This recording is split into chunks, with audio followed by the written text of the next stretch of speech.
안녕하세요. 오늘도 사연 살롱을 찾아주셔서 감사합니다. 저는 50대 중반의 여성이에요. 사연을 듣고 있노라면 그분들 이야기가 제 이야기처럼 집중하게 되고 그러면서 울었다 웃었다 하네요. 오늘은 저희 부부와 시댁 사이에서 있었던 일을 이야기하려고 해요. 저는 평범한 중산층 가정에서 자랐어요. 부모님은 제가 원하는 건 잘 들어주시고 두 분이 하실 수 있는 선에서 다 해주셨어요. 하지만 한 가지는 꼭 짚고 넘어가셨어요. 혜정아, 엄마 아빠는 우리 혜정이 많이 사랑하니까 원하는 건 다 해주고 싶어. 하지만 우리 집 형편으로 안 되는 건 안 돼. 그런 걸 해달라고 억지 쓰면 안 돼. 그리고 대학에 들어간 다음에는 네가 독립할 수 있도록 힘을 길러야 된다. 대학 졸업한 다음에는 엄마 아빠한테 손 벌리면 안 돼. 그때는 다 큰 성인이니까. 알았지? 저는 자연스럽게 대학 후에 독립한 저를 상상하며 자랐고 대학 졸업 후에는 회사에 들어가면서 집에 매달 일정 금액을 생활비로 냈어요. 당연히 그래야 한다고 생각했고요. 저희 부모님은 평생 성실하게 사시면서 재산을 모으셨고 그 덕에 아주 부자는 아니어도 노후는 걱정하지 않아도 됐어요. 평범해 보이지만 남에게 나쁜 짓 안 하고 정직하게 돈을 벌어서 모으신 부모님을 존경했죠. 저도 그런 가정을 꾸리고 싶다고 생각했고요. 처음 회사에 들어갔을 때 사귀게 된 남자와 그런 삶을 살 수 있으리라 막연히 꿈을 꿨어요. 하지만 그 사람은 저희 집이 너무 평범하다고 자기 부모님이 싫다고 했다며 일방적으로 헤어지자고 하더군요. 그것도 전화로요. 아니, 이런 이야기를 어떻게 전화로 해? 만나서 직접 얼굴을 보고 헤어지든 말든 해야지. 어차피 헤어진다는 말 할 건데 만나면 뭐해? 괜히 시간 버리고 찻값만 쓰지. 엄마도 이렇게 하랬어. 다시 볼 것도 아닌데 널 뭐하러 일부러 만나냐고. 이만 끊는다. 이게 2년간 사귀던 남자와의 마지막이었죠. 정말 열받고 어이없었어요. 생각해보면 그 남자는 매사에 엄마가 이렇게 하랬다. 엄마가 빨리 들어오랬다. 엄마가 사지 말라고 했다. 엄마를 입에 달고 살았어요. 그래, 초딩도 아닌데 엄마 하는 놈하고 살아서 뭐 할 거냐고. 분명히 결혼하고 밥그릇 개수까지 엄마가 시키는 대로 샀을 거야. 잘 헤어진 거야. 저는 그렇게 스스로를 위로하며 쓰린 마음을 달랬어요. 하지만 그 후로 좀처럼 남자를 사귈 수가 없었어요. 어째 이놈도 저놈도 다 마마보이처럼 보였고 자기가 버젓이 돈을 버는데도 부모님한테 돈을 더 타다가 차를 사거나 명품 옷을 사는 남자들도 있었거든요. 그런 사람을 보면 어쩐지 한심하게 느껴졌어요. 전 남자친구 일이 있어서 그런지 더 싫어하게 됐고요. 그러다가 30대 초반에 회사 동료 소개로 남편을 만나게 됐어요. 저보다 2살 많은 남편은 한심한 남자 부류가 아니었어요. 첫 만남부터 어쩐지 진중한 태도가 뭔가 있는 척하고 꺼불거리며 거들먹대는 남자들과는 달랐어요. 저는 남편에게 호기심이 생겨서 먼저 다음에 또 만나자고 했고 그렇게 몇 번 더 만나보다가 사귀는 사이가 됐어요. 남편은 확실히 또래와는 다른 사람이었어요. 매사에 신중했고 남의 시간도 귀한 걸 알았고 돈을 아낄 줄도 알았어요. 한 번은 제가 통장 정리를 하다가 한숨을 쉰 적이 있었어요. 아, 진짜 맨날 아껴 쓴다고 하는데도 어디로 돈이 새는지 정말 모르겠네. 왜 이것밖에 안 남지? 정기적으로 나가는 게 뭔지 그것부터 정리해. 생활비 통장하고 적금 통장 말고도 용돈 통장도 따로 만들어두면 내가 언제 돈을 많이 뺏어 쓰는지 알기 편해. 듣고 보니 그러네. 내가 월급에서 생활비만 부모님한테 드리면 다 끝난 줄 알았는데 그게 아니었어. 내가 쓰는 돈은 별로 신경을 안 썼구나. 그렇게 저는 제 돈 관리에 문제가 있다는 걸 알게 됐고 그 일로 남편에 대한 믿음이 더 커졌어요. 이 사람하고는 결혼해도 괜찮겠다는 마음이 들었죠. 자기가 버는 것보다 더 많이 쓰면서도 명품만 찾는 남자들도 많은데 남편은 꼭 부모님을 보는 것처럼 성실하고 바른 사람이었거든요. 그래서 저는 그 다음에 만날 때 제가 반지를 준비해서 프로포즈를 했어요. 박윤식 씨, 저하고 결혼해요. 내가 나랑 살기로 한 거 후회 안 하게 해줄게.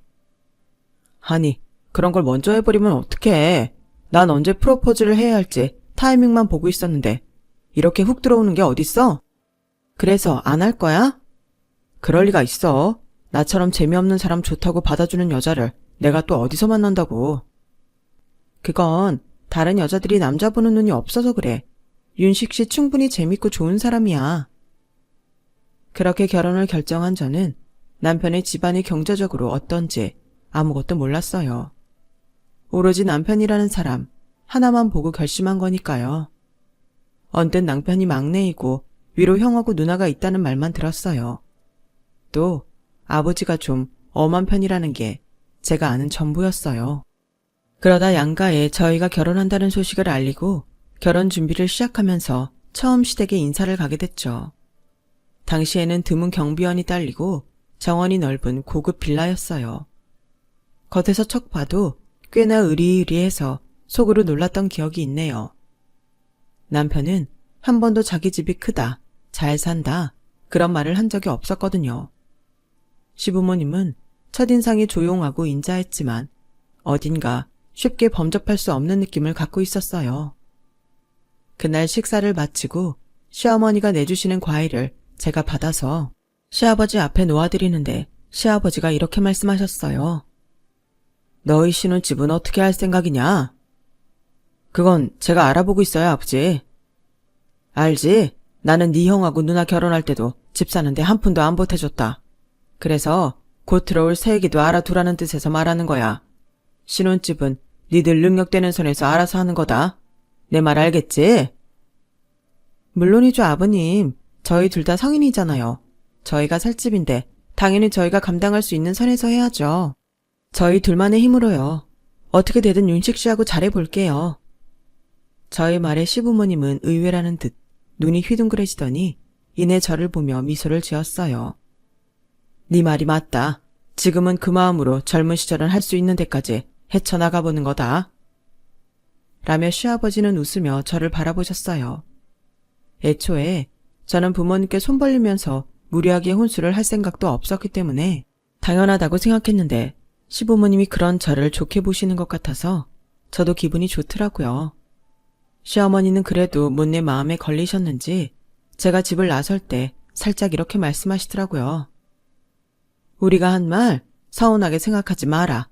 이게 다 너희 앞날에 더 도움이 되라고 믿기 때문에 결정한 거야. 살다 보면 우리를 이해할 날이 올 거다. 별 말씀을요. 저희 부모님도 대학만 졸업하면 다 네 힘으로 살아야 한다고 하셨는데요. 저는 회사 들어가서부터 지금까지 꼬박꼬박 매달 집에 생활비 내고 있어요. 어차피 저희가 번 돈도 아니고 부모님들 거잖아요. 제가 서운할 게 뭐가 있어요. 윤식 씨도 돈도 균형 있게 쓸 줄 알고 쓸데없는 사치를 부리지 않기 때문에 결혼을 결심한 거예요. 아주 교육을 제대로 받았구나. 우리 윤식이가 처복이 있네. 라며 시어머니는 한층 더 얼굴이 밝아지셔서 저를 배웅하셨어요. 알고 보니 시아버지는 작은 식품회사를 운영하는 분이었어요. 젊을 때 시아버지의 부모님이 파산한 후 대학을 그만두고 큰 재래시장 안에 있는 오래된 맛집에서 일을 시작하셨다고 해요. 일생 동안 한 번도 해본 적 없는 일들이고 그때까지 쓸 줄만 알고 사셨기 때문에 모든 게 너무 힘드셨다고 해요. 하지만 시아버지는 맛집 사장님인 할머니가 돈을 벌고 관리하는 것과 음식 재료는 아끼지 않고 쓰면서 인심 좋게 베푸는 걸 보며 많은 걸 배우셨다더군요. 거기서 주방 청소하고 채소 다듬는 것부터 시작해서 오만 굳은 일 안 해본 게 없다고 하셨어요.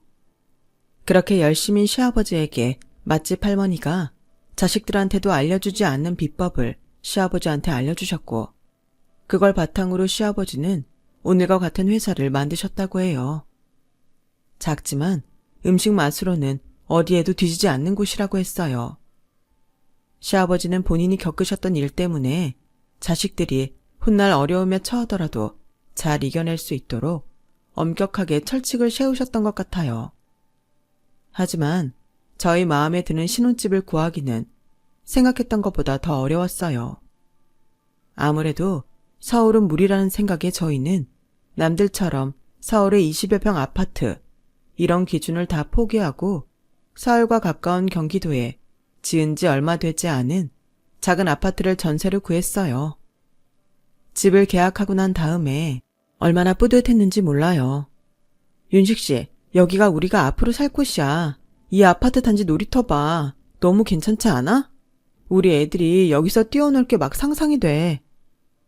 그래, 우리 여기서 잘 살고 돈 모아서 더 넓은 데로 이사 가자. 남편도 저만큼이나 신이 나서 흥분해 있더라고요. 그렇게 많이 웃는 남편을 처음 봤거든요. 지금 생각해도 그때 틈만 나면 집에 물건 하나하나 닦고 예쁘게 장식하고 오만대 다 광내며 쓸고 닦느라 애썼나 몰라요. 순전히 저희가 번 돈으로 마련한 집이었기 때문에 더 그랬던 것 같아요. 저는 남편도 시부모님도 이렇게 저랑 잘 맞고 반듯하니까 남편 형과 누나도 그럴 거라고 막연히 생각했어요. 하지만 두 사람은 영 딴판이었어요. 저희가 결혼하고 처음으로 시댁 식구들과 한자리에 모였을 때였어요. 그때 아주버님이 대뜸 이러더라고요. 아버지, 이제 우리 집 사줄만 하지 않아요? 애들도 점점 커가고 저 직장도 서울 한복판인데 언제까지 경기도 변두리에 살 수는 없잖아요. 아시다시피 지금 제 능력으로는 서울에 집 구하기 힘들어요. 그러니까 아버지가 좀 해주세요. 난 그럴 생각이 없다. 니네 집 사줘야겠다고 생각한 적 한 번도 없다고. 너 나한테 맡겨놨냐? 아주 내놓으라는 식으로 말하는구나. 제가 자식인데 이 정도 말도 못해요. 그리고 아버지 손주들 좋은 학교 보내야죠. 둘 다 사립초등학교 보내야 하는데 아버지가 이렇게 비협조주고 하시면 어떡해요? 내가 손주들 교육까지 책임져야 되는 거냐? 난 아무 상관 안 할 테니까 니네 알아서 해. 어떤 학교를 다니든 자기들 할 탓이다. 그러자 형님이 불만 가득한 표정으로 아버님, 솔직히 저희 지금 사는 집도 친정에서 돈 보태줘서 한 건데 이제는 좀 도와주세요. 솔직히 이 사람 결혼할 때도 집도 안 사준다고 하셔서 다들 결혼하지 말라고 했어요. 그런 시댁이 어디냐고요. 저 친정 부모님 볼낯이 없어요. 제가 이 사람하고 살면서 아무 덕 본 것도 없고 이게 뭐예요? 결혼을 누구 덕 보라고 했냐? 난 그런 생각하는 며느리는 싫다. 시아버지가 강하게 나오자 아주버님은 아주 욱하더군요. 아니, 그럼 지금 저보고 이혼이라도 하라는 거예요. 어떻게 자식한테 그런 말을 하세요? 그만큼 내 뜻은 변하지 않는다는 말이야. 니들 능력에 맞게 살아야지. 애들 교육을 처음부터 무리하게 하다 보면 나중에 빚만 느는 건 당연한 거 아니냐. 시어머니는 아무 말도 안 하고 계셨지만 표정으로 시아주버님과 형님 편을 들지 않는다는 걸 보여주셨어요.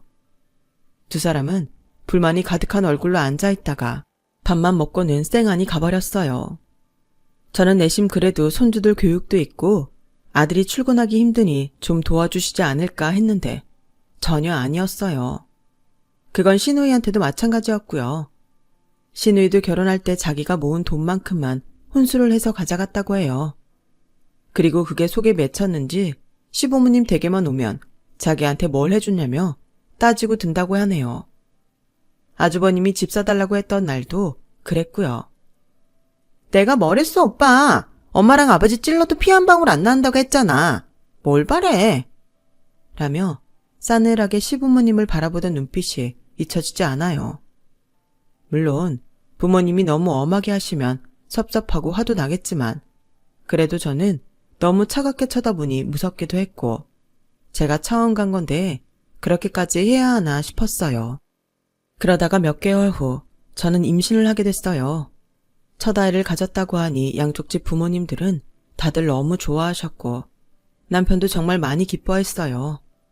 하지만 아주버님과 시누이는 오히려 빈정대기만 했어요.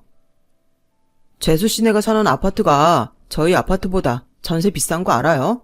그렇게 서울에서 더 가깝고 신축인데 사니까 우리가 그날 아버지한테 그런 소리를 듣는데도 요만큼도 도와줄 생각을 안 했겠지.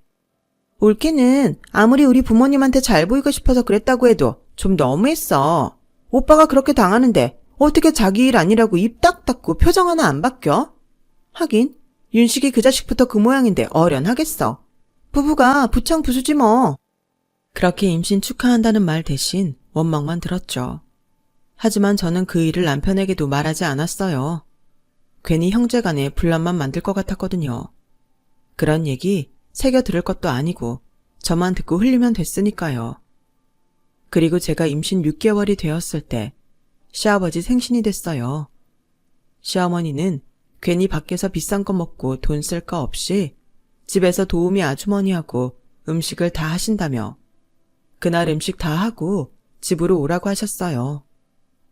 아무리 그래도 결혼하고 첫 시아버지 생신인데 며느리가 어떻게 아무것도 안 하고 있겠어요. 저는 준비했던 선물하고 이것저것 장을 봐서 일찌감치 시댁에 갔어요. 그랬더니 시어머니는 놀라셔서 저한테서 짐을 받아놓고는 얼른 저를 소파에 눕게 하셨어요. 얘는 힘들면서 왜 이렇게까지 하니? 이러면 내가 미안하잖아. 괜히 집에서 하는 것 같고. 아니에요, 어머니. 당연히 일찍 와서 도와드려야죠. 아니다. 네 시아버지 식성은 내가 제일 잘 알잖니. 넌 그냥 여기 가만히 누워있다가 주는 대로 먹기나 해. 그러시고는 저한테 물이며 과일이며 내다 주시고 편한 마음으로 쉴 수 있도록 해주셨어요. 저는 죄송해서 시어머니가 도우미 아주머니와 일하시는데 기웃거리다 다 된 음식을 한쪽에 놓거나 예쁘게 담는 거랬죠. 그렇게 저녁 식사 시간이 됐고 시아버지도 집에 오셨어요. 남편도 1시간 먼저 퇴근해서 왔고요. 그런데 아무리 기다려도 아주버님과 시누이 가족이 안 오는 거였어요. 얘들이 오늘 무슨 일이 생긴 건가? 아니면 사고라도 난 거 아니야? 시어머니의 걱정에 저는 먼저 시누이한테 전화를 했어요. 아니, 우리한테 한 푼도 안 내놓는 노인네한테 가서 뭐해? 나 우리 영준이 밥 먹여서 영어 과외해야 되니까 올케가 알아서 하든가. 라더니 일방적으로 전화를 끊고는 다시는 받지 않더군요. 황당했지만 일단 진정하고 이번에는 아주버님한테 연락을 했어요. 내가 거기를 어떻게 갑니까? 아버지가 한 푼 안 도와줘서 대출 있는 대로 땡겨서 이사하게 생겼는데 돈 벌어야죠. 아니, 아무리 그래도 1년에 한 번 있는 아버님 생신인데요. 그런데 어느새인가 제 근처에 와서 통화를 듣던 시아버지가 제 손에 든 핸드폰을 달라고 하시는 거였어요. 할 수 없이 제가 핸드폰을 건네드렸죠. 그래, 내가 집 안 사줬다고 못 오겠다 그거지? 그러면 그렇다고 네 엄마랑 통화할 때 말하지 그랬냐? 너네 엄마 니들 다 오는 줄 알고 하루 종일 음식점만 하느라 얼마나 힘들었는지 알아? 그러자 핸드폰 밖으로 아주버님 목소리가 크게 새어나왔어요. 그러게, 나가서 먹지 집에서 뭔 궁상이에요. 맨날 자기들이 좋아서 그렇게 살면서 왜 나한테 뭐라고 그래요? 애들 엄마, 내가 우리 집 잘 산다고 해서 결혼할 때 얼마나 기대했는데요. 근데 이게 뭐예요? 신혼 때야 저희 고생 좀 해보라고 그러실 수 있어도 이제는 아니죠. 내가 얼마나 쪽팔린 줄 알아요? 그러게, 우리 집이 잘 사네 어쩌네 왜 안 해도 될 소리를 해? 너 현식이 내가 돈 한 푼 없었으면 나 쳐다도 안 볼 놈이야. 희영애미도 똑같고. 그래, 니들 그러고 살아봐 어디. 시어머니도 시누이한테 전화를 해서 뭐라고 혼내시는 것 같았어요. 하지만 시누이하고도 감정만 상하시고 결국 두 집은 아무도 찾아오지 않았어요. 결국 제가 결혼하고 첫 번째 시아버지 생신은 그렇게 씁쓸하고 모두가 마음이 무거운 채로 지나가고 말았죠. 게다가 두 사람은 부모님한테 미안하다거나 그래도 생신 축하드린다 같은 문자도 없었어요. 시부모님은 그 일이 어지간히 속상하셨는지 나중에도 그때 일을 이야기하시곤 했어요. 둘 다 문자 한 통도 하지 않았다고요. 심지어 시어머니가 문자로 시아버지한테 인사는 하라고 해도 둘 다 답도 없었다고 하네요. 그런데 시누이 남편도 똑같은 것 같았어요. 자기 처가에서 아무것도 받은 거 없다며 아예 발길도 하지 않는다고 들었어요. 아니, 친자식도 아니고 어차피 남의 재산인데 왜 그걸로 덕보지 못했다고 어른들한테 그러는지 저는 좀 이해가 되지 않았어요. 어쨌든 집안 분위기는 계속 좋지 않았고 아주버님과 시누이는 시부모님과 점점 사이가 나빠져만 갔어요. 제가 딸아이를 낳고 몸조리를 하는 동안에도 저한테는 물론이고 남편한테도 축하한다는 문자조차 없었어요. 그건 시부모님한테도 마찬가지였더라고요. 저희야 나중에 들은 거지만 시어머니가 저 딸 낳았는데 선물이나 찾아오는 건 바라지도 않는다며 전화라도 하라고 했지만 아주버님 가족도 시누이네도 다들 냉정하게 끊어버렸다고 하더군요. 자기들이 시부모님한테 돈을 못 받는 걸 갖고 저한테까지 화를 내는 거였어요. 그도 그럴 게 남편이나 저나 부모님이 안 주신다고 불만을 갖는 것도 아니고 오히려 그게 맞다고 하는 입장이었으니 그 사람들이 볼 때에는 얄미울 수도 있었겠죠. 그렇다고는 해도 동생이 첫 아이가 태어났는데도 축하 한마디 안 하는 배알이라니 정말 같은 형제가 맞는지 의심스러울 정도였어요. 남편은 원래 어릴 때부터 진중하고 지금과 비슷했다나 봐요. 그래서 시부모님들이 더 예뻐하셨겠죠. 그게 형과 누나는 셈이 났을 수 있고요. 생각해보니 그들이 꽁한 게 꽤나 캐캐 묵은 감정이겠더라고요. 저는 아주버님과 시누이에게 축하를 받는 건 포기하기로 했어요. 시간이 지나고 해가 바뀌어서 설날이 되었어요. 어찌된 일인지 아주버님도 시누이도 같은 날 시댁에 방문을 했다더라고요. 시어머니는 좀 들뜬 목소리로 저희도 얼른 오라고 연락을 하셨어요. 오랜만에 온 가족이 모이게 되니 기분이 좋으셨던 것 같아요. 하지만 두 사람의 목적은 따로 있었어요. 말을 꺼낸 건 아주버님이었어요. 우리 대출금 때문에 이대로는 못 살 것 같아요. 아버지, 우리한테 주실 유산 있잖아요. 그거 미리 주세요. 맞아요, 아버지. 우리 진짜 사는 게 너무 힘들어요. 내가 언제 유산을 자식들 준다고 말한 적 있냐? 아니, 아버지, 그럼 저희 안 주실 거예요? 뭐 좋은 일이라도 하실 생각이에요? 우리는 어쩌고요? 오빠 말이 맞아요. 우리 안 주시면 어떡하실 건데요? 니들 자꾸 돈 얘기할 거면 다 나가라. 명절이라고 와서 그것밖에 할 말이 없냐? 앞으로 그런 말 할 거면 아예 오지도 마. 시아버지는 호통을 쳐서 아주버님과 시누이 가족을 쫓아냈고 그 뒤로 가족관계는 더 냉랭해졌어요. 두 집은 정말 그 이후로 시댁의 발길을 딱 끊었고요. 그러다 저희 집에도 어려움이 닥쳤어요. 남편 회사가 구조조정을 하기로 했고 남편 부서 사람들에게 대거 권고사직을 했거든요. 남편은 결국 회사의 압력에 사표를 내고 말았어요.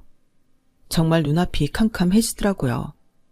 아이한테 앞으로 계속 돈 들어갈 일만 있는데 우리가 과연 잘 헤쳐나갈 수 있을지 겁부터 났죠. 하지만 남편은 언제나 그랬듯이 묵묵히 진중하게 새 일자리를 알아봤고 그러면서 자기가 할 수 있는 알바는 뭐든지 하기 시작했어요. 택배에 대리운전에 정말 굳은 일 마다 않고 다 하더라고요. 저도 가만히 있을 수는 없어서 다른 집 아이들을 봐주기 시작했어요. 아이하고 떨어지지 않으면서 할 수 있는 일은 그것밖에 없었죠. 사실 친정 부모님한테라도 이야기해볼까 했지만 남편이 시댁에 말 한마디 없이 매일 힘든 일을 하러 나가는 걸 보면 저도 입을 다물게 됐어요. 제가 계속 양쪽 집 부모님한테 말이라도 해볼까 망설이고 있자 남편은 그런 제 마음을 눈치채고 말했어요. 우리 결혼할 때도 우리 입만으로 다 해냈잖아. 이번에도 그럴 수 있어. 나 믿고 기다려줘. 알아. 당신 믿지. 왜 안 믿어? 당신이 너무 힘들어 보이니까 마음이 흔들리긴 해. 그러니까 건강 잘 챙겨야 돼. 당신 쓰러지면 끝이야. 걱정 마. 나는 슈퍼맨이라니까. 남편은 평소 하지도 않던 농담까지 하며 제 기분을 풀어주려고 했고 저도 그 마음이 느껴져서 같이 웃고 말았어요. 남편은 밖에서 아무리 힘들어도 집에 와서 화내는 법이 없었고 그 힘든 시간에도 늘 전처럼 한결같았어요. 그런 남편이 저는 너무 믿음직스러웠죠. 저희가 서로를 위하고 힘주면서 지내는 때에 어디서 들었는지 아주버님이 남편이 권고사직을 했다는 말을 듣고 연락을 해왔어요. 그런데 어떤 위로도 없이 빈정거리는 말뿐이었어요. 윤식이 너 아버지 흉내내고 고든 척하더니 회사 쫄딱 망해서 쫓겨났다며? 너 그런 힘든 일을 해도 아버지 안 도와주시지? 그러게 왜 우리 편 안 들고 고고한 척해서 그런 꼴을 당하냐? 정신 차려 임마. 할 말 다 했으면 끊어. 난 형한테 할 말 없어. 라며 남편은 아예 상대도 하지 않고 전화를 끊어버렸어요. 신우이는 예전이나 다름없이 전화 한 통 없었고요. 그러던 어느 날 제 몸에 이상이 느껴졌어요. 자꾸 피곤하고 목 임파선 부위가 붓는 것 같고 그렇더라고요. 밖에서 힘들게 고생하는 남편 걱정할까봐 몰래 혼자 병원에 갔죠. 그랬더니 의사는 너무 뜻밖의 말을 하더라고요. 갑상선 종양이 있는데 선종일 가능성이 커요. 그래도 수술을 해서 조직 검사를 해보는 게 가장 좋습니다. 가능한 빨리 수술 날짜 잡으시죠. 엎친 데 덮친다고 왜 이럴 때 몸에 이상이 생긴 건지, 그것도 왜 종양이 있는 건지 저는 괜히 모든 게 다 원망스럽더라고요. 혼자 감당하기에는 너무나 큰 문제였고 누구한테라도 위로를 받고 싶었어요. 그래서 결국 남편한테 털어놓고 말았죠. 너무 미안해. 내가 일만 하다 보니까 당신 아픈 것도 모르고. 내가 회사만 안 잘렸어도 당신이 스트레스 안 받고 아프지도 않았을 텐데 정말 미안해. 아니야. 그런다고 다 아픈가? 아니잖아. 내가 당신 보고는 건강하라고 해놓고 내 건강은 못 챙겼어.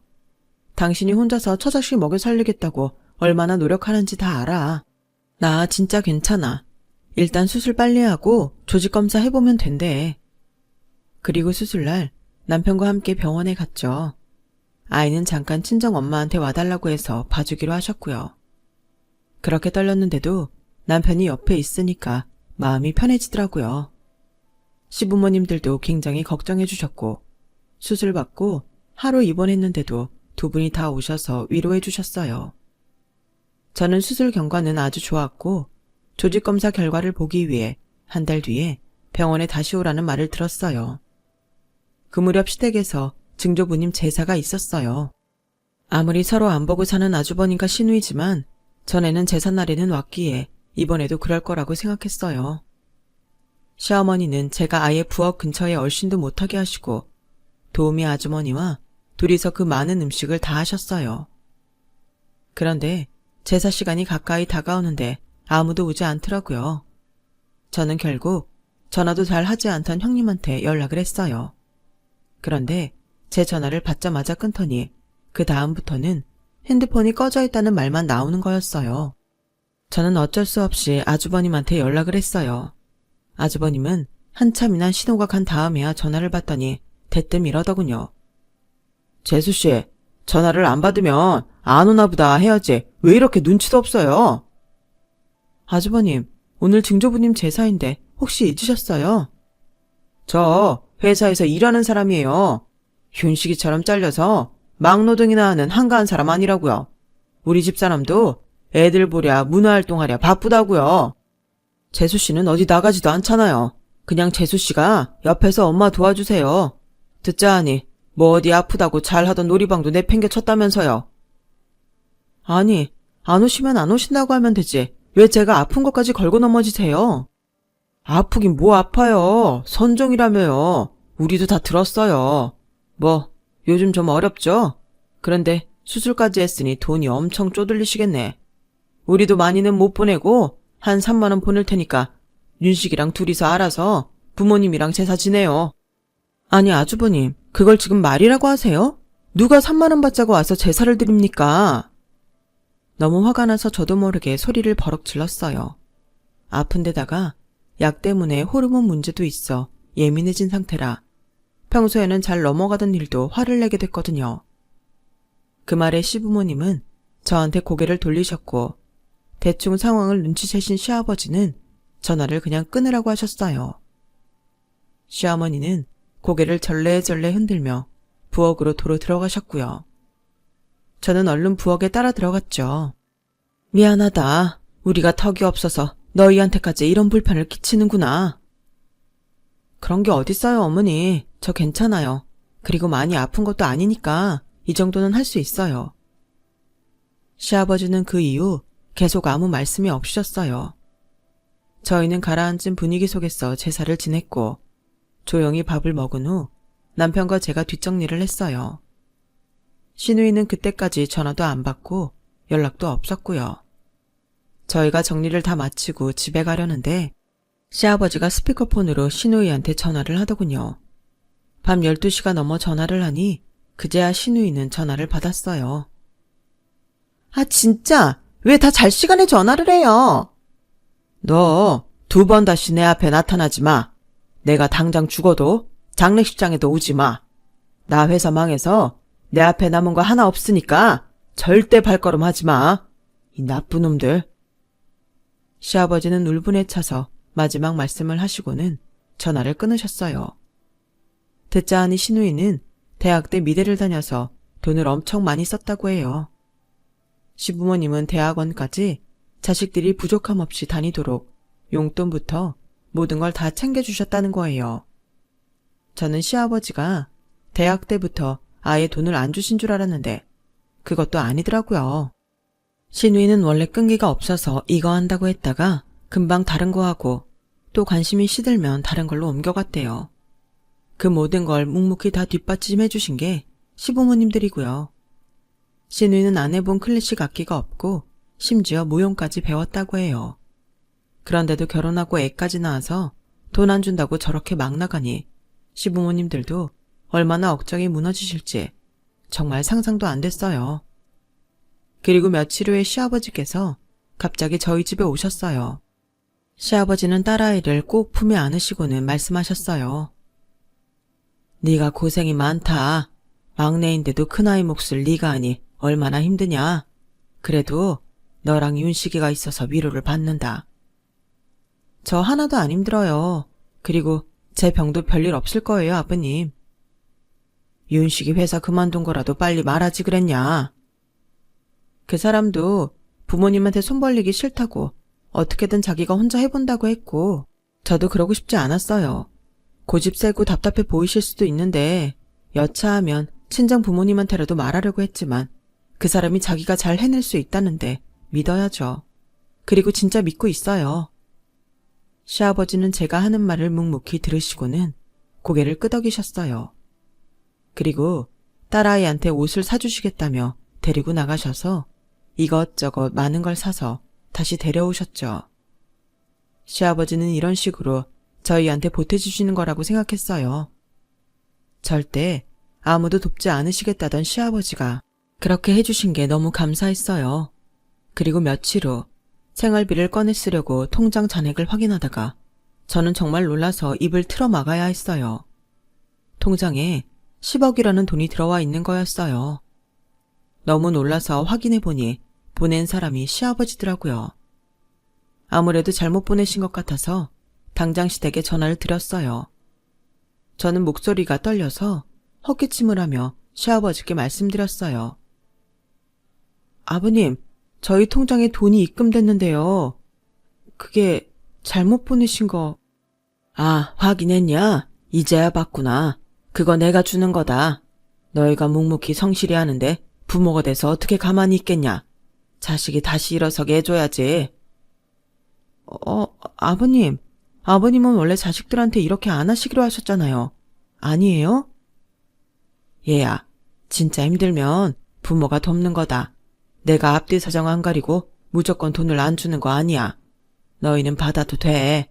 내가 현식이하고 혜경이는 먹고 살만 하면서 그러는 거 다 안다. 그렇게 저희는 시댁의 도움을 받게 됐어요. 야, 네가 윤식이한테 말 잘해서 그 돈으로 뭘 차리든지 아니면 새 직장 잡을 때까지 집에서 잘 좀 쉬라고 해. 매일 그렇게 힘든 일 하러 나가는지 진작 알았으면 보약이라도 빨리 지는 건데. 맞다. 보약 말이다. 내일이면 도착할 거야. 네 거랑 같이 지었어. 둘 다 끝까지 잘 먹고 건강해야 된다. 라는 시어머니 말씀에 저는 눈물이 왈칵 쏟아졌어요. 새벽에야 집에 들어온 남편도 한약 그릇을 받아들고 눈물을 줄줄 흘렸죠. 남편은 그 다음날 대리운전이며 택배에 음식 배달까지 전부 그만두고 시부모님 말씀대로 여러 회사에 이력서를 보내고 면접 준비하는 데에 힘을 쏟았어요. 그 주말 저와 남편은 딸을 데리고 시댁으로 갔어요. 아버지, 정말 너무 감사해요. 다 제가 부족한 건데 이렇게 도와주셔서 정말 감사해요. 네가 그만두고 싶어서 그만둔 것도 아니잖냐. 니네가 다시 일어서면 되는 거야. 그게 갚는 거다. 네, 저 꼭 좋은 회사에 다시 들어갈게요. 그게 안 되면 아버지가 주신 돈으로 제가 할 수 있는 일을 찾아볼게요. 남편의 말에 저는 자꾸 눈물이 나왔어요. 저는 부엌에서 과일과 차를 준비하면서 시어머니께 감사하다고 했어요. 정말 감사드려요, 어머니. 이 은혜 안 잊을게요. 우리 부부 이제 70이야. 그런데 벌써 유산 달라고 난리치고 그걸로 부모 생일에 제사도 안 오는 녀석들한테 돈을 주면 그게 정상이니? 지금처럼만 살아. 그게 나한테 갚는 거야. 나도 네 시아버지도 그거면 된다. 남편은 고시 끝에 시아버지가 주신 돈을 잘 분배해서 딸아이 학자금 할 것과 비상금을 통장에 두고 나머지는 조금씩 주식과 부동산에 투자를 했어요. 그러는 사이에 남편이 면접을 봤던 회사에서 경력직에 합격했다는 소식이 왔고요. 저희는 너무 기뻐서 친정에서도 저희 가족을 다 초대해서 거의 잔치를 벌였어요. 그리고 시댁에서도 같이 밥 먹자며 저희를 부르셨고요. 돌아오는 주말에 저희 가족은 시댁에 갔어요.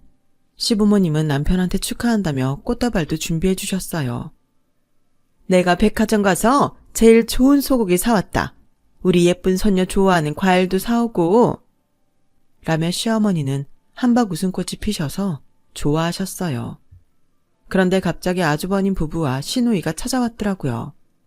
시아버지 얼굴에서는 웃음기가 싹 사라졌고 시어머니는 세 사람이 거실에 못 들어오게 현관 앞에 버티고 서 계셨어요.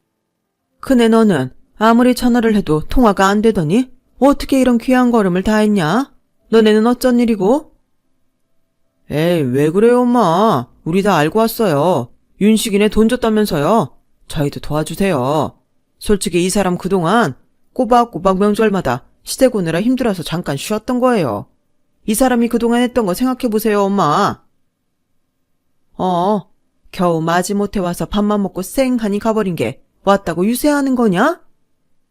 그러자 형님은 시어머니 손을 잡더니 생글거리더군요. 어머님, 제가 언제 어머님 생신 잃어버리고 넘어간 적 있어요. 제가 바빠서 그런 거지 선물을 꼬박꼬박 보내드리잖아요. 꼬박꼬박 먹지도 않는 종합 비타민 한 통 보낸 거? 아, 생각해줘서 무척이나 고맙다. 시어머니는 가소롭다는 듯 코웃음을 치며 형님이 잡은 손을 탁 치우셨어요. 그러자 아주버님과 형님은 표정이 굳었고 서로 쳐다보며 눈치만 보더라고요. 시누이는 안 되겠는지 시어머니 어깨 너머로 거실을 들여다보며 애교 섞인 목소리로 말했어요. 아빠, 나 이제 일주일에 한 번씩 꼭꼭 올게. 그러니까 지난 일은 그만 잊고 화해하자. 그러자 시아버지는 이제까지 들어본 적 없는 화가 난 목소리로 내가 뭐라고 했어? 다시는 이 집에 들어오지도 말랬지? 내 장례식 때도 오지 말랬지? 이미 늦었어 너희는. 지금 당장 안 나가면 경찰 부른다. 썩 나가지 못해. 아버지, 우리가 잘못했어요. 저희가 좀 화가 나서 그랬어요. 네, 아버님, 잘못했어요. 다시는 안 그럴게요. 엄마, 아빠, 나 혜경이야. 엄마, 아빠, 딸 혜경이. 잘못했어. 한 번만 봐줘. 그렇게 세 사람이 현관에 무릎 꿇고 싹싹 빌었지만 시부모님의 의지는 확고했어요. 결국 세 사람은 돌아가야만 했죠. 하지만 그 이후로는 세 사람이 돌아가면서 저한테 전화를 해대더군요. 특히 형님은 정말 가관이었어요. 동서 뭐 잘 먹어? 내가 맛있는 거 사줄까? 저 잘 먹고 있어요. 저기, 아버님 어떤 음식 제일 좋아하셔? 백화점에서 파는 거면 다 괜찮으려나? 형님, 결혼하신 지가 언젠데 아직도 아버님이 뭘 좋아하는지도 모르세요. 그리고 저한테 아무리 이러셔도 소용없어요. 이만 끊을게요. 그러고 저는 형님 전화를 차단해버렸어요. 정말 밤이고 낮이고 시도 때도 없이 전화를 했거든요. 자기 이익을 위해서라면 남의 사정 따위는 아랑곳하지 않는 게 너무 화가 나더라고요. 그 이후로 아주버님과 시누이는 발바닥에 불이 나도록 시댁에 와서 빌고 또 빌었어요. 시어머니는 자기 아들 딸이지만 저러는 걸 보니 쌤통이다 싶어서 속이 다 후련하다고 하시더라고요. 부모님 재산이 하늘에서 그냥 뚝 떨어진 것도 아닌데 무조건 내놓으라고만 하니 시부모님도 속이 상하셨던 것 같아요. 아무튼 그때 된통 혼이 난 아주버님과 시누이는 그 이후로 시부모님께 꼼짝 못하게 되었고, 시아버지가 돌아가셨을 때도 요한에 따라서 많은 걸 받지는 못했어요. 그것 때문에 소송을 한 해 만에 두 사람이 시끄럽게 굴었지만 시어머니가 아주 비싼 변호사를 써서 다 막아내셨죠. 그때 이후 남편은 지금까지 회사 잘 다니고 있답니다. 저도 그때 수술한 종양이 다행히 악성은 아니었지만 추적이 필요하다고 해서 계속 정기적으로 검진받고 있고요. 저희는 그 뒤 딸을 또 낳았고 지금은 네 식구가 단란하고 즐겁게 잘 살고 있어요. 시어머니도 아직 건강히 잘 지내고 계시고요. 딸아이들이 할머니를 얼마나 좋아하는지 셋이서 정말 질투날 정도로 사이가 좋다니까요. 제 이야기는 여기까지예요. 긴 이야기 들어주신 분들 다들 행복하시고 특히 건강하시길 바랄게요. 건강이 정말 최고예요. 감사합니다. 여러분, 사연 댓글에 응원과 현명한 조언 부탁드려요. 좋아요와 구독은 저에게 큰 힘이 됩니다. 오늘도 좋은 일 가득하세요.